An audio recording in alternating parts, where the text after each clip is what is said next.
하나 되게 하시는 힘써 지키라 라는 제목으로 에베소서 4장 3절 말씀을 통해서 하나님의 말씀을 함께 나누고자 합니다. 에베소서 4장 3절 말씀 함께 읽겠습니다. 평안의 매는 줄로 성령이 하나 되게 하신 것을 힘써 지키라.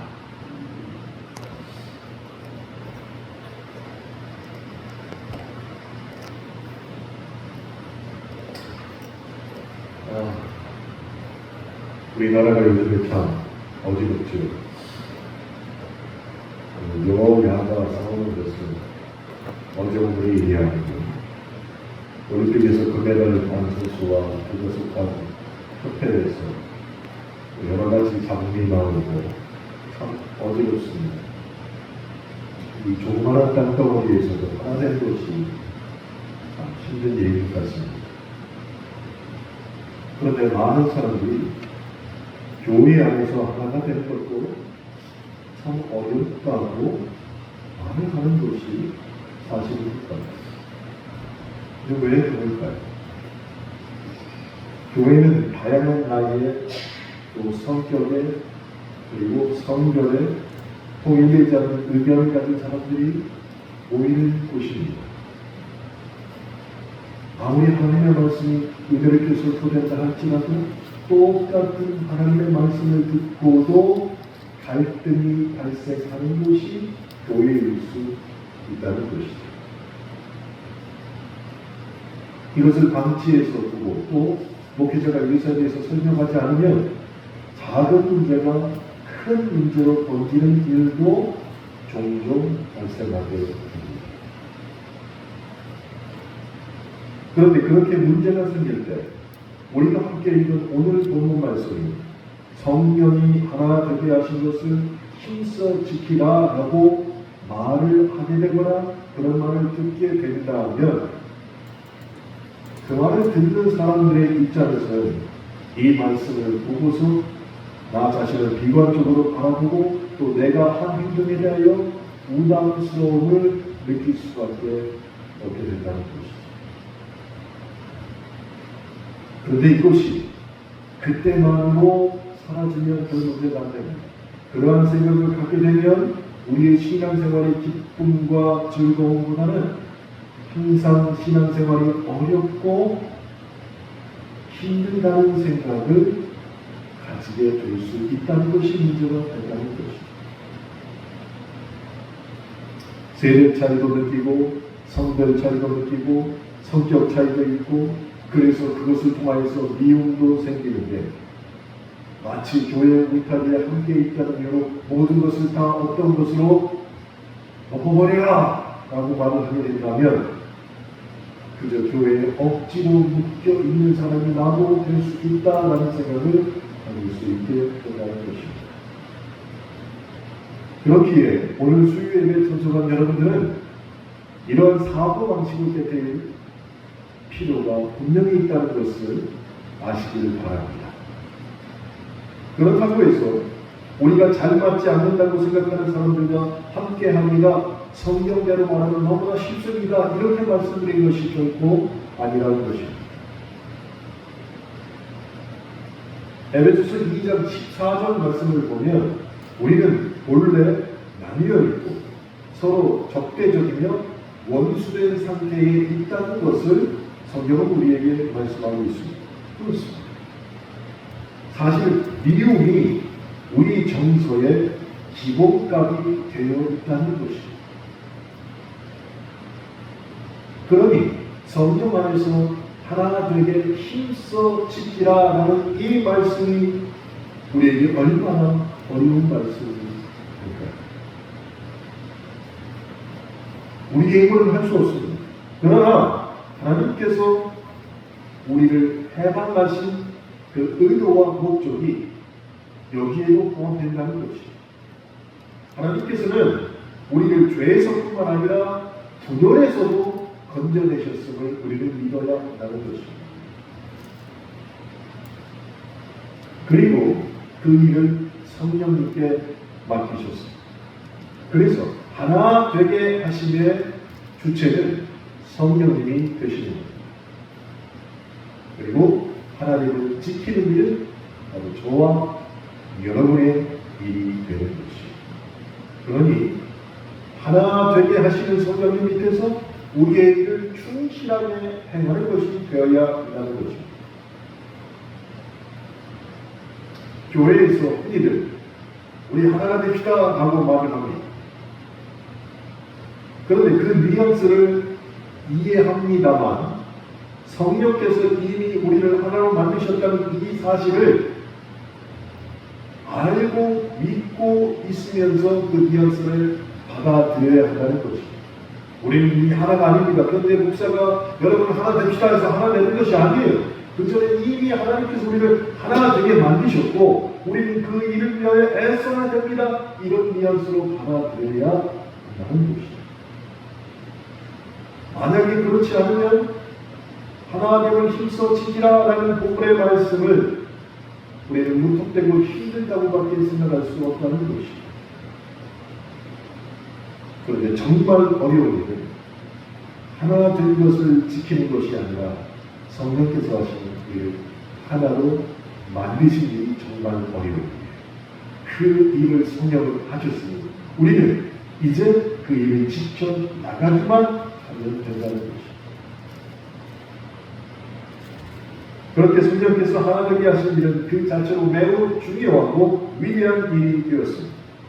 서로의 차이와 다름을 보면서 우리는 저 사람과는 도저히 함께하기 어렵다라고 말할 수 있습니다. 그러나 성령께서 우리를 하나 만드신 것은 어려운 일이 아니라 불가능한 일을 가능케 하셨다는 것입니다. 그러니 성령께서 이루신 자라는 단순한 인간의 노력과 그리고 결정과 정성을 뛰어넘은 하나님이 주신 선물이라고 밖에 설명할 수 없다는 것이죠. 제가 누구에게 말씀드리죠. 교회에서 김치찌개 하나 끓이는데도 방금 너무 먹으면 맛있는 김치찌개 끓이는데도 멸치육수를 먼저 해야 된다. 아니다. 나중에 넣어야 된다는 시작해서 하다 보면 여러 가지 방법이 존재합니다. 하나 되기가 힘들다는 거예요.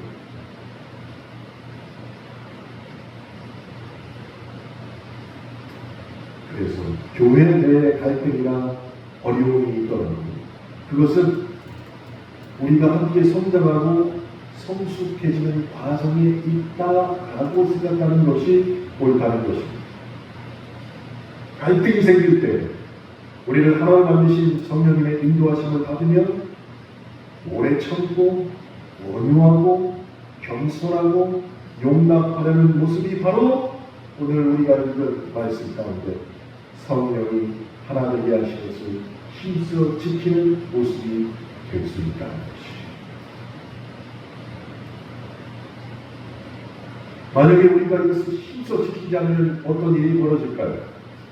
이미 하나 되게 하신 것을 잊고서 그저 일상 가운데 참으려고만 한다면 언젠가는 폭발하게 된다는 것이죠.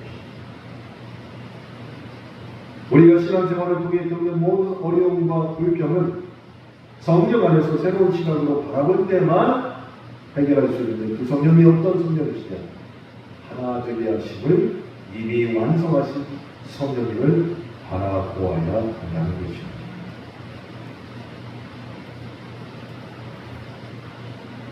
우리나라는 장마가 끝났습니다.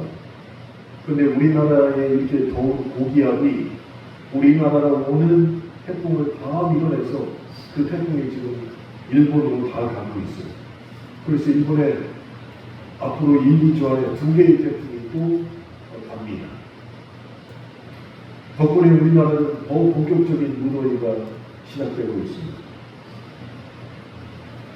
이런 무더위 때 진짜로 하나님의 하심을 힘써 지키라라는 성령의 명령을 받은 우리라면 성경이 이루신 그 연합을 믿고 그 속에서 성장하며 나아가는 교회를 이뤄내기 위하여 내 힘을 쏟아내어야 한다는 것입니다.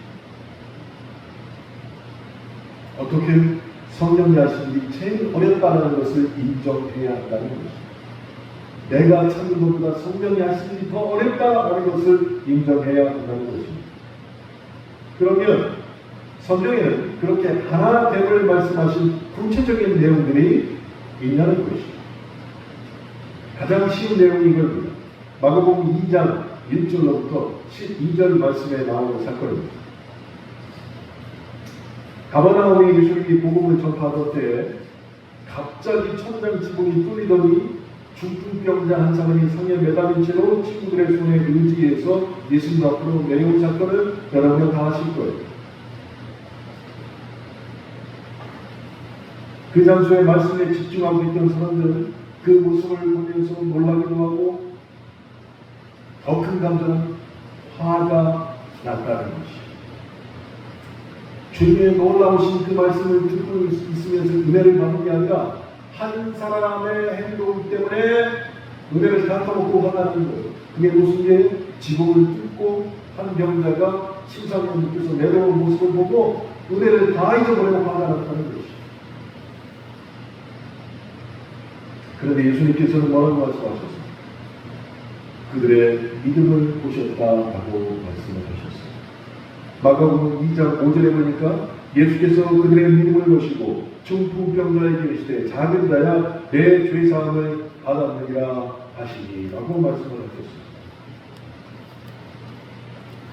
그렇다면 예수님께서는 왜 이들의 믿음을 보셨다고 그 행동을 보면서 같이 있던 사람들은 화가 났는데 예수님께서는 왜 그 행동을 똑같이 보시면서 그들의 믿음을 보셨다고 말씀하신다는 것이죠. 여러분, 병자와 그 친구들이 처한 상황은 하늘과 땅의 차이만큼 받았습니다. 너무나 다른 환경이었어요. 그런데 그들이 한 목표를 향해서 마음과 생각이 하나가 되었다는 것이. 중풍병자는 스스로 움직일 수가 없습니다. 마음이 된 몸으로 그저 누운 상태로 예수님께 나아가야 된다는 간절한 소망만 있을 뿐이었습니다. 하지만 사람들이 가득해서 조금도 앞으로 나아갈 수 없는 상황이었습니다. 그렇다 할지라도 포기하지 않고 그 친구들이 중풍 환자의 침상을 들고 지붕 위로 올라가 뚜껑을 열고 누워있는 상을 그대로 달아내렸다는 것입니다. 예수님께서 행하는 길에 어떤 장애물이 있어도 그 앞으로 나아가야겠다는 불굴의 의지가 한 중풍병자와 나병의 친구들에게 하나된 마음으로 표현된 것입니다. 반드시 예수님을 만나야겠다는 간절함이 있었다는 것입니다. 더욱 예수님께서 그 병을 고칠 수 있다는 무한한 신뢰도 그들은 동일하게 가지고 있었습니다. 그때 예수님께서 다른 사람들은 화가 났을지라도 그 모습을 보고서 믿음을 보셨다라고 말씀을 하셨습니다. 여러분, 우리의 신앙생활은 혼자 하는 게 아니에요. 예수님의 머리 되신 교회 안에서 공동체적으로 하는 것입니다. 나 혼자서 믿음 생활할 수 없다는 것입니다. 코로나 기간 동안에 교회 못 가는 성도들을 뭐라고 불렀습니까? 가나안 성도라고 불렀습니다. 가나안을 거꾸로 하면 뭐예요? 가나안을 거꾸로 읽어보세요. 가나안 거꾸로 안 나가 성도. 왜 안 나가? 그래서 누군들을 코로나 때 가나안 성도라고 부르는 거예요. 거꾸로 읽으면 안 나가 성도. 그러면서 혼자 믿음 생활을 합니다. 처음에는 TV에 나오는 보면서 예배 시간 앞에 같이 TV를 보면서 옷 젓가락에 입고서 합니다. 2년 동안 했을까요? 하다가 전화도 받고 설거지도 하다가 누워도 있다가 예배를 드릴 수가 없고 결코 신앙생활은 혼자 할 수 없습니다. 마찬가지입니다. 중풍병자와 그 친구들의 믿음이 함께 역사할 때 하나님께서 그 믿음을 보시고 그들을 구원하셨다라는 말씀은 그들이 하나가 되었을 때 일어났던 일입니다. 그래서 우리는 함께 모여 이렇게 예배드리고 성령의 하신 일을 인정하고 나는 그 일을 지켜나간다 라는 하나된 모습을 하나님 앞에 보여드려야 한다는 것입니다. 마가복음 2장에는 또 다른 일들도 있습니다. 마가복음 2장부터 예수님과 서기관 그리고 바리새인인 율법학자들 간의 논쟁이 본격적으로 시작되었습니다.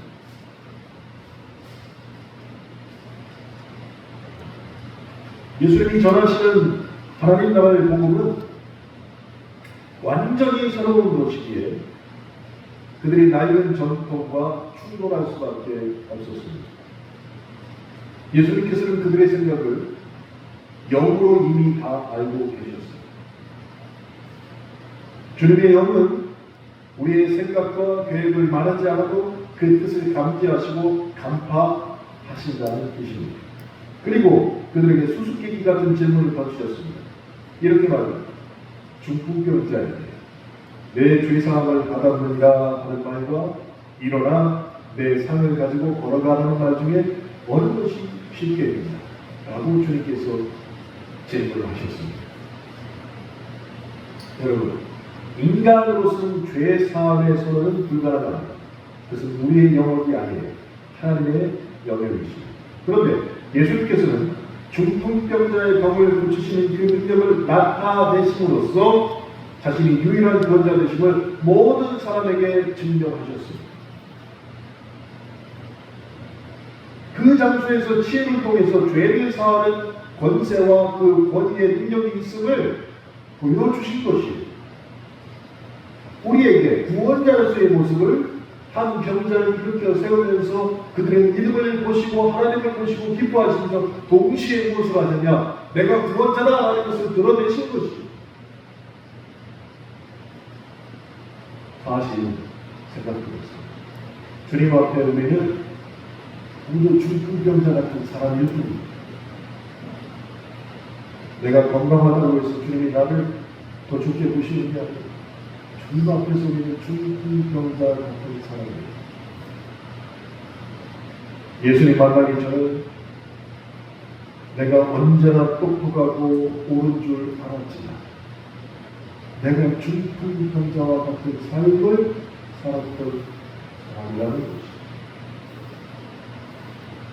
그런 나를 주님께서는 이렇게 세우셨습니다. 제가 40이 넘으면서 다짐한 게 있었어요. 나는 나중에 분명히 나이가 들면 병에 걸릴 텐데 어떤 병을 걸려도 다 상관없어. 나는 tum을 맞지도 않고 그렇게 생각해요. 왜냐하면 우리 동네도 있잖아요. 멀쩡하신 분이 tum을 맞아서 한쪽은 마비돼서 그래도 운동을 하시겠다고 이 땡볕에도 지금 낮에 돌아다니시는 두세 분이 계세요. 운동을. 그래서 그게 제 눈에 제일 안 좋게 보였어요. 나는 다른 병에 안 걸리고 tum에를 맞지만 예전에 저희 어머니가 기억해 주시 모르겠어요. 뭘 먹고 뭘 먹으면 tum이 안 걸린다고 말씀하셔서 주신 적이 있었어요. 뭐 요구르트가 뭔가 해가지고 이렇게 먹고 뭐 며칠만 먹어도 평생 가도 tum이 안 걸린다. 믿을 말이야. 내가 걸렸잖아. 그래서 병이 왔을 때 하나님 정말 제가 제일 싫어하는 병을 하나님 왜 저한테 주셨습니까? 그렇게 원망을 들었어요. 정말 제일 싫어합니다. 그러면서 입원하면서 저에게 주신 하나님의 말씀을 그랬습니다. 일어난 인생만이 누워있는 인생을 도울 수 있다. 라는 음성을 저에게 주셨어요. 그래서 네가 먼저 경험해봐야지 그런 일을 당한 사람은 진짜로 위로할 수 있게 하느냐 라는 말씀을 저에게 주십니다. 그래서 그날부터 치료받으면서 계속 그 말씀을 드렸습니다. 일어난 인생만이 누워있는 인생을 도울 수 있다. 계속 그 말씀을 드렸습니다. 그랬더니 하나님께서 저에게 마비가 오기 전에 발견하게 하시고 저를 다시 이렇게 세워주시고 지금 치료받아서 점점 좋아지는 목사를 저에게 이렇게 세우십니다. 여러분 정말입니다. 하나님 앞에서 우리가 다 중풍병자와 같은 삶을 살고 있었습니다. 죽을 수밖에 없었는데 주님이 십자가에 돌아가심으로 우리를 누워있는 데 속에서 일어나는 인생을 바꿔주셨다는 것입니다. 그런 일어나는 인생을 가지고 우리가 뭘 해야 되는가? 하나님께 하시는 힘써 지키며 누워있는 인생을 도와들고 이렇게 세우는 일에 나가야 되는 것이 제일 큰 우리에게 주어진 역할이 아니겠느냐. 그렇다면 우리도 누군가를 붙들어주고 예수께로 인도하고 방법이 없으면 찾아내서 지붕이라도 뚫더라도 예수께 인도하여 생명을 살리는 그 하나님의 인생을 위하여 나에게 맡겨진 시간을 써야 된다는 것이 아니라는 것이. 그러기 위해서 우리가 하나가 되어야 한다는 것이. 중풍병자와 같은 우리를 일으켜 세워주셔서 하나님의 믿음을 갖게 하시니 사실 우리에게 얼마나 감사한 일인지 모른다는 것이. 이제 우리도 어느 누워있는 인생의 손을 뻗어서 주님께로 인도할 수 있는 능력과 은혜를 그 믿음으로 하나 된 마음으로 간절히 주님께 간구하는 마음이 오늘 수요일쯤이나 모든 여러분들에게 주님이 주신 은혜로 임하시기를 축원합니다. 사랑하는 성도 여러분, 우리 주님이 원하시는 것은 정말로 깨끗함을 우리가 받는 것입니다. 정말로 깨끗. 누워있을 수밖에 없는 데서 이렇게 세워주니까 너희들이 깨끗하다. 그 깨끗함을 유지하는 것이 주님이 원하시는 것입니다. 어떻게 유지할 수 있습니까? 서로가 서로를 격려하며 믿음으로 칭찬하며 유지해 나가야 됩니다. 일어난 인생 가운데 힘이 펄펄 넘친다고 서로가 서로를 비난하고 갈등을 일으키게 되면 하나님이 우리를 일으킨 세우신 그 목적에 부합하는 행동이 되겠다는 것이죠. 그럴 수 없다는 것이죠. 그래서 우리가 깨끗함을 받아야 되는 성령으로 말미암아 하나님을 반드시 힘써 지켜야 한다는 것이죠. 마가복음 1장 40절부터 45절을 보시면 하나님이 우리에게 이런 말씀하셨습니다. 원하는 깨끗함을 받으라 라고 여러분에게 말씀을 하셨습니다. 원하는 깨끗함을 받으라.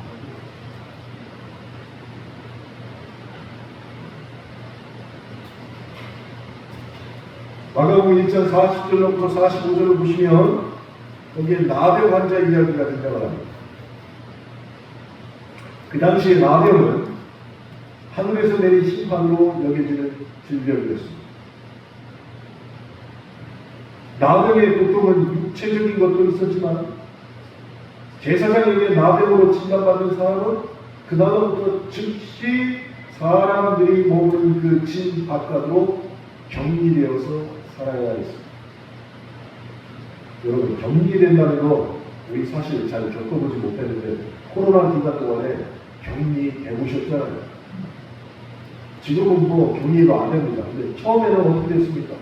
보름이었나요? 보름 동안 격리. 얼마나 힘들었을까. 처음에는 정부에서 마스크부터 시작해가지고 먹을 거 막 다 왔지. 돈도 줬어요. 그래도 힘든 거예요. 격리됐어요. 나중에는 병원이 다 차니까 연수원 같은 데다가 사람들을 방 하나씩 다 넣었습니다. 거기서 편하게 있으라고 했는데 오라버를 못 참는 거예요. 그래서 어떤 사람들은 탈출가 있습니다. 제가 지금 기억이 났던 사람은 담배가 너무 피고 싶은데 담배를 안 주니까 저녁에 침대에 있는 이걸 다 풀어가지고 엮어가지고 3층에서 쭉 내려가지고 그걸 타고 내려왔어요. 그리고 편의점으로 담배를 사는 거였어요. 근데 잡혔어요. 15일 동안 격리하는 것도 너무 힘든 일이에요. 그런데 병에 걸렸다고 해서 나중에 걸리면 이 사람들은 진 밖으로 쭉 뛰어나서 격리를 해왔습니다. 평생 가족과 친구, 이웃도 만나지 못하고 홀로 살아야 하는 사회적 단절은 몸의 질병보다 훨씬 그들에게 고통스러운 현미를 되었다는 것입니다. 그래서 남의 환자들은 결코 사람에게 가까이 가서는 안 됩니다.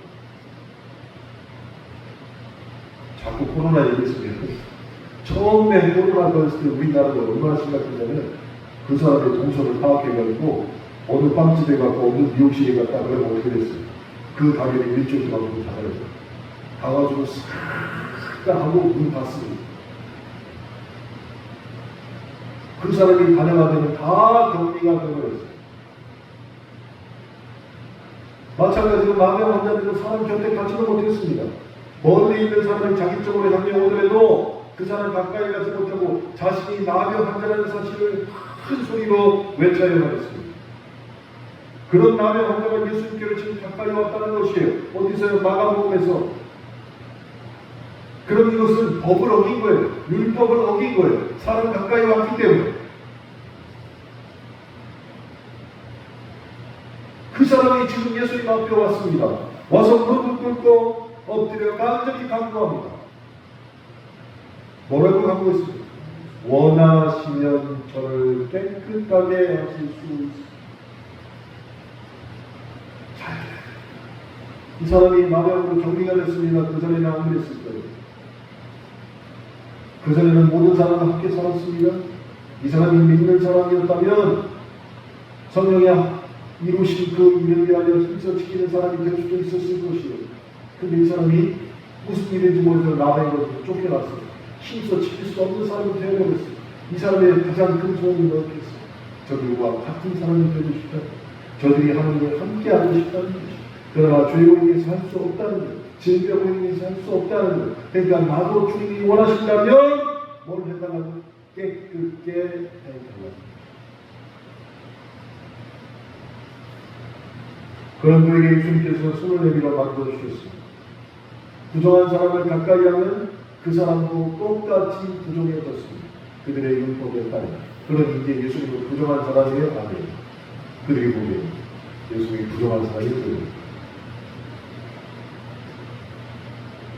그런데도 예수님은 율법을 어기고 찾아와 엎드린 이 마병 환자에게 율법을 넘어선 사람으로 손을 내미셨다는 것이죠. 무엇 때문에? 그래서 깨끗게 하기. 그럼 도대체 왜 깨끗게 합니까? 하나 되게 하시는 힘써 지키라는 그 상태로 돌려놓기 위함입니다. 그러나 더 중요한 사실은 예수님은 부정함에 물드는 분이 아니라 어떤 부정함도 깨끗게 하실 수 있는 분이시기에 손을 내미신 것입니다. 그리고 말씀하셨습니다. 내가 원하노니 깨끗함을 받으라 라고 말씀을 하셨습니다. 나는 네가 깨끗하기를 원한다. 즉시 깨끗해졌습니다. 깨끗함이 이렇게 중요한 것입니다. 레위기 14장에 보면 정결 예식에 대해서 설명을 하고 있습니다. 마병 환자가 정결케 되면 제사장에게 확인하고 정결 예식을 치러야 됩니다. 그때 같이 가야 될 물건이 있죠.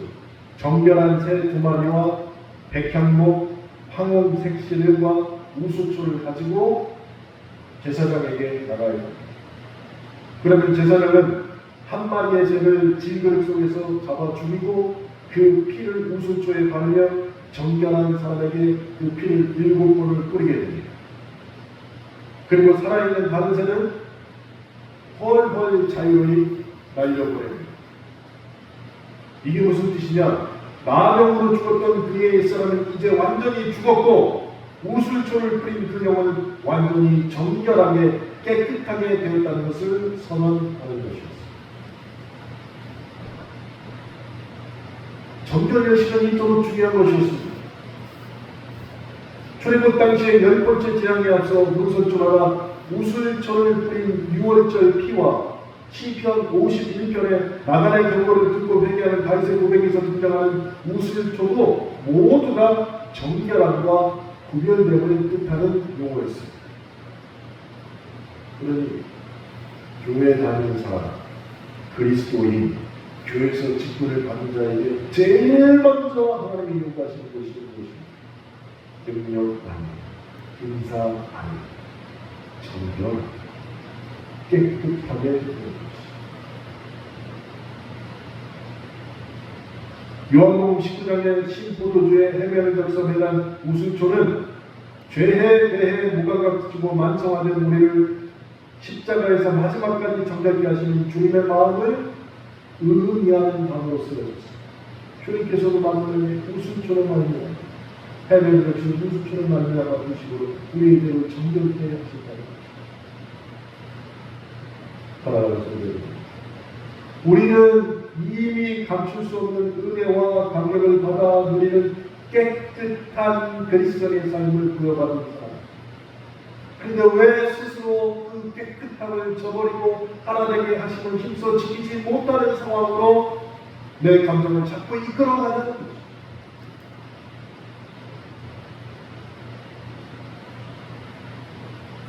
죽음을 이기시고 우리에게 참된 생명을 주신 그 주님과 동행하며 참된 생명을 누리고 새처럼 자유롭게 훨훨 날아갈 수 있는 축복이 우리에게 이미 주어졌음에도 불구하고 정말 아무것도 아닌 감정에 휘말려서 함께 모여있는 교회 공동체 사람들에게 이 말 저 말 해서는 안 되는 말까지 하는 일들이 왜 도대체 교회에서 일어나는 것입니까?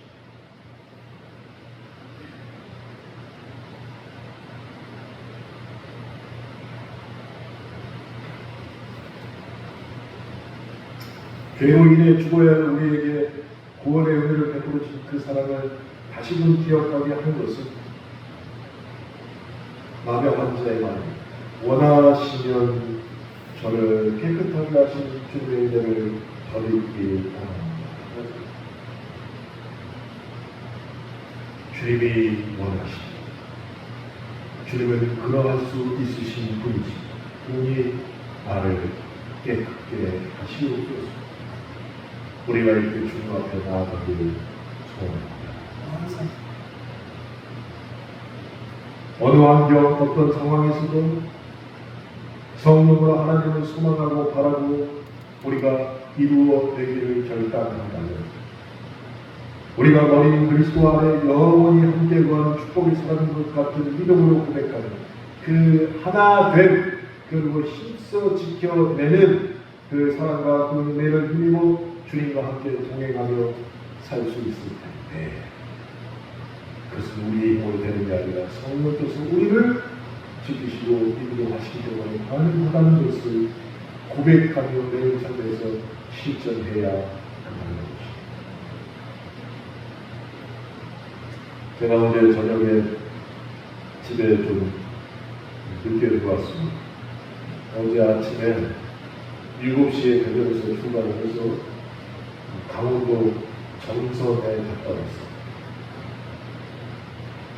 저희가 9월 9일부터 친대기 총회가 114차 총회가 강원도 정선 하루를 됐습니다.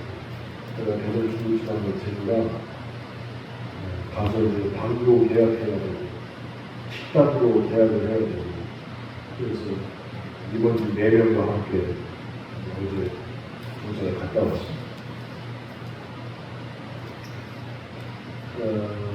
정선 그러면 어디인지 잘 모르시지만 강원랜드라는 우리나라 사람이 들어갈 수 있는 카지노가 있는 그곳이 바로 그곳이 강원도 정선 아주 조그마한 동네입니다. 산밖에 없는 동네. 그런데 그 동네에서 제일 많은 게 뭔지 알아서 좋아하고 목사님들이 너무 제일 많은 건 마사지샵. 유사 성인이 가는 마사지샵이 그 조그마한 골목 가운데 우리가 확인한 것만도 100개가 있습니다. 강원랜드에 와가지고 카지노 하면서 도박하면서 딴 돈을 가지고 나와서 제일 먼저 하는 일이 유사 성행위 하는 것에 가는 것입니다. 그리고 거기에는 서울에 있는 여자보다 더 이쁜 여자들이 그 조그마한 동네에 얼마나 많은지 모르겠어요. 깜짝 놀랐어요. 근데 거기에 교회들이 6개인가를 봤어요. 제법 중요한 교회들이 6개가 있어요. 나와서 전도하려고 어제도 갔더니 벌써 나와서 전도를 하고, 한쪽에서는 예수 믿고 천당 가자고 외치고, 한쪽에서는 돈을 따든지 돈을 잃든지 집에도 못 가는 사람들, 차도 다 저랑 같은 있는 거 다 풀어서 집에도 못 가는 노숙자들, 돈 딴 사람들에게 유사성행위 하는 마사지샵들, 그 조그마한 동네가 이거 뭐 말로 헤아릴 수 없을 정도로 타락하는 사람들도 있고 깨끗한 사람들도 있고 다 오락돼. 그곳에서 이제 9월부터 약 3,200명의 친정의 목사님들이 모여서 2박 3일 동안 총회를 합니다. 거기서 무슨 일이 벌어집니까? 그곳에 있는 6개 교회 목사님들은 아주 이번 총회를 처음으로 우리가 전선에서 너무 반기고, 목사님들이 그렇게 많이 오시니까 하여간 여기가 2박 3일 동안 불바다같이 변해야 될 줄 믿습니다.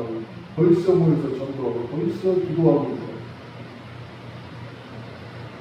그들도 원하는 건 하나였어요.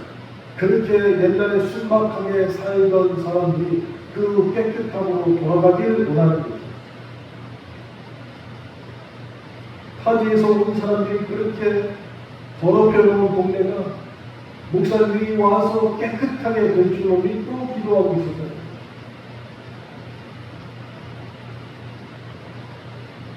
거기에서 보았습니다. 어느 환경, 어떤 상황에서도 성령께서 주장하시는 일이면 가능할 줄로 믿고 바라는 사람들을 보게 되는 것입니다.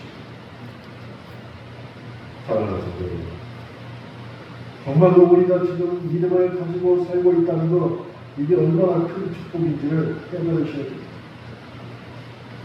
이미 우리를 깨끗하게 하신 하나님의 은혜가 얼마나 놀라운 것인지 알아야 합니다. 깨닫고 알았으면 힘써 지키는 일에 내가 앞장서야 한다는 것을 또한 알아야 된다는 것입니다. 그래서 주님의 그 사랑과 그 은혜를 힘입고 주님과 함께 동행하며 사는 날, 바로 하나 되게 하시는 힘써 지켜내는 내 남은 날과 동일한 날이 되시길 주님의 이름으로 축원합니다. 함께 기도하겠습니다.